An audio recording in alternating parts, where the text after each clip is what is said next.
In today's video, I'm going to teach you how to set up a property in Google Analytics 4. Whether you're new to managing your website's analytics or simply upgrading to the latest version, I'll take you through each step with ease, ensuring your digital data flows as smoothly as possible. Let's dive in.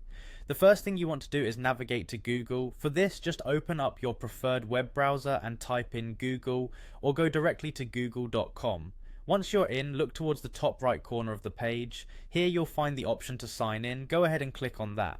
Now choose the Google account you want to use for your analytics setup. Simply select it from the list and enter your password. This step ensures that everything will be correctly synced to this account. Next, direct your attention to the Google Apps menu. You'll spot this as a grid of dots icon located at the upper right hand section of your screen. Click on it, and a drop down menu filled with Google's various services will appear. From here we want to select Google Analytics. Upon entering Google Analytics, head straight to the admin area. It's located at the bottom left of the navigation menu.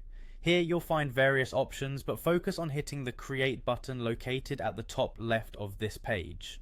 Now it's time to choose Property. A property in Analytics is a container for your website or app, housing all your reports and data.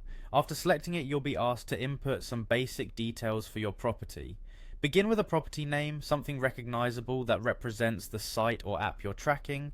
Then add your time zone and currency. This ensures that the data is organized according to local time and monetary units, which helps in making sense of the gathered information later on. After inputting these details, click Next. You'll need to provide more specifics about your business. Start by selecting an industry category that best describes your business.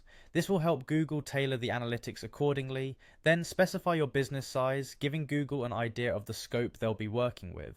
Continue by clicking Next. Here, you'll add your business objectives, which might include things like growing your online presence, increasing app subscriptions, or enhancing customer satisfaction. This personalization helps Google tweak the analytics view to better serve your particular needs.